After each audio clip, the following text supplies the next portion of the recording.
मिसालें पेश की हैं जिसको पूरा दुनिया फॉलो करता है, लेकिन अचानक से ये 5 चरण के चुनाव के बाद ये स्वाभाविक तौर पर सामने आया है कि क्या हमारा भारत का निर्वाचन आयोग निष्पक्ष है, चीजों को समान रूप से देख रहा है, चीजों का मूल्यांकन सही रूप में कर रही है, या किसी विशेष सत्ता को लाभ पहुंचाने के लिए, विशेष राजनीतिक दल को सत्ता का लाभ पहुंचाने के लिए खुलकर काम कर रहा है। क्योंकि आज से लगभग 15 दिन पहले चुनाव आयोग ने कई शिकायत जो प्रधानमंत्री के विरुद्ध किए गए थे कि वो सांप्रदायिक बातें कर रहे हैं, हिंदू मुसलमान और मुसलमानों का डर हिंदू को दिखाना, ये जो खुलकर कह रहे थे। जब उस पर आपत्ति हुई तो उन्होंने उसके पार्टी के अध्यक्ष को नोटिस किया और राहुल गांधी जी ने जब उद्योगपतियों को लाभ पहुंचाने की बातें कही तो उस पर भी नोटिस किया, लेकिन उस नोटिस को 29 तारीख तक का जवाब देना था। क्या जवाब आया नहीं आया, चुनाव आयोग ने इस पर कुछ नहीं कहा। आज फिर 2 राष्ट्रीय पार्टियों को नोटिस दिया गया। बड़ा हास्यास्पद है कि आप लोग हिंदू मुसलमान की बात नहीं करेंगे। तो भाई, हिंदू मुसलमान की बात तो इंडिया ब्लॉक ने कभी नहीं की, वो तो भाजपा खुलकर करती है, एनडीए खुलकर करती है। तो उस नोटिस पर आपने कार्रवाई क्यों नहीं की? प्रधानमंत्री के चुनावी सभाओं को क्यों नहीं रोका? उस नोटिस में कहा गया है कि भारत के संविधान पे भी बात मत कीजिए। जो संविधान लोकतंत्र प्रदान करता है, चुनाव आयोग का प्रावधान रखता है, चुनाव में संविधान का बात मत कीजिए। तो क्या बात करेंगे? अधिकार का बात नहीं करेंगे, रोजगार का बात नहीं करेंगे। बात करने का जो अधिकार है वही संविधान दिया है, तो किस पर बात करेंगे? आप लोग अग्निवीर पे भी बात मत कीजिएगा। जो प्रधानमंत्री का ड्रीम प्रोजेक्ट था, जो युवाओं को चौकीदार बनाने का प्रोजेक्ट था, 22 साल के नौजवान को रिटायर कर देने का प्रोजेक्ट था, बेरोजगार कर देने का प्रोजेक्ट था, प्रधानमंत्री तो उस पर चर्चा नहीं कर रहे। लेकिन भाई, विपक्ष क्यों नहीं करेगा?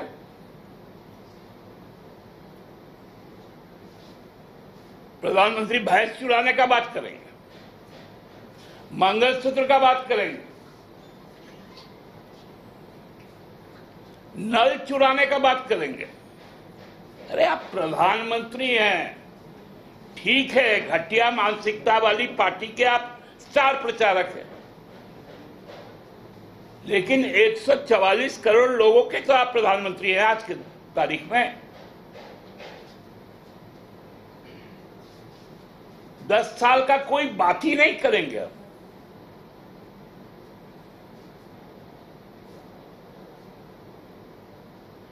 उल टेम्पू में पैसा आता है तो ईडी क्या करता है,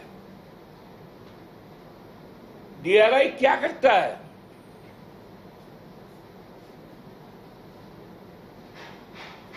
आज जब रिपोर्टें छप रही है अदानी का कोयला का स्कैम, 7,200 करोड़ रुपए का तमिलनाडु इलेक्ट्रिसिटी डिपार्टमेंट को जो उन्होंने चूना लगाया। लोग इस पे बात नहीं करेंगे तो किस पे बात करेंगे? चुनाव आयोग ही बता दे, क्योंकि अब तो मुख्य चुनाव आयुक्त भाजपा के लगता है कि स्टार प्रचारक नहीं, इतना सक्षम मतदाता है जो 4 चरण के बाद 1,07,00,000 वोट ईवीएम में डालने का काम किया।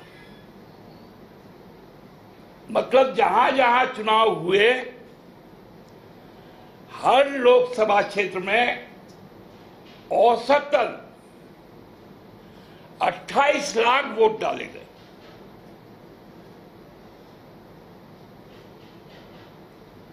$28 लाख का मतलब होता है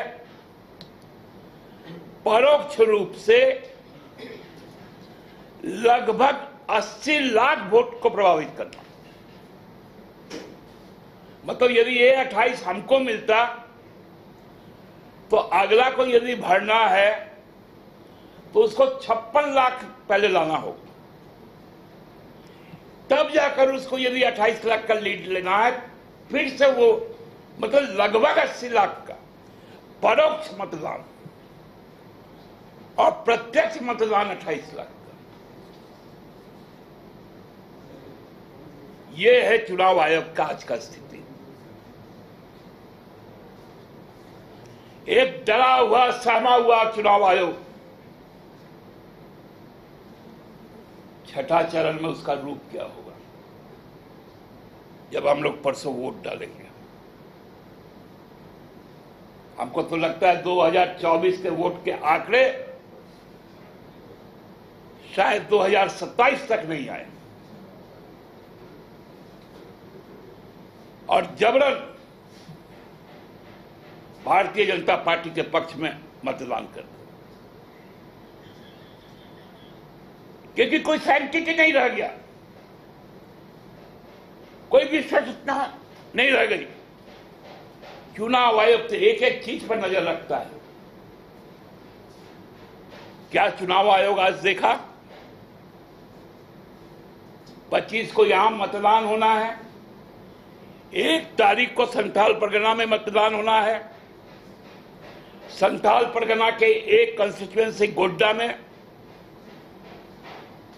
उसके प्रत्याशी जो अभी वहां के सांसद हैं वो ट्वीट करते हैं, हमारे मंत्रिमंडल के 2 सहयोगी जो उसी क्षेत्र के आते हैं, हफीजुल हसन और बादल पत्रलेख को ईडी ने समन जारी कर दिया, 25 को बुला लिया। मीडिया का ऐसा नंगा नाच। क्या चुनाव आयोग अंधा है? क्या ईडी अंधी है? क्या ईडी इस बात से बच सकती है? क्या ईडी को अभी तक खंडन नहीं करना चाहिए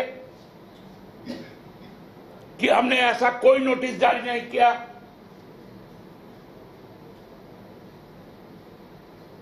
क्या इस गंदे काम में ईडी और चुनाव आयोग एक साथ इन्वॉल्व नहीं हो गया? प्रत्यक्ष तौर पे निशिकांत दुबे के ऊपर में वहां पर जरमुंडी जो गोड्डा में आता है, मधुपुर जो गोड्डा में आता है, क्या उसको प्रभावित नहीं किया गया? क्या मतदाता मंडल जो 25 तारीख को जाके वोट करेगा उसको डराया नहीं जा रहा कि तुम्हारा मंत्री को हम उस दिन बुलाए हैं? ईडी को भी जवाब देना पड़ेगा और चुनाव आयोग को भी जवाब देना पड़ेगा। भाजपा के इस गंदा खेल में जो चुनाव आयोग फंसी है, चुनाव के बाद देश में लोकतंत्र तो बचेगा, संविधान तो बचेगी, लेकिन चुनाव आयोग की निष्पक्षता पर, उसके क्षमता पर सवाल उठेगा। मैं तो निर्वाचन आयोग से और माननीय उच्चतम न्यायालय से स्वतः संज्ञान लेने की बात करता हूं कि निर्वाचन आयोग का यदि स्वायत्तता, विश्वसनीयता को बचाए रखना है तो वो सार्वजनिक रूप से सामने आए।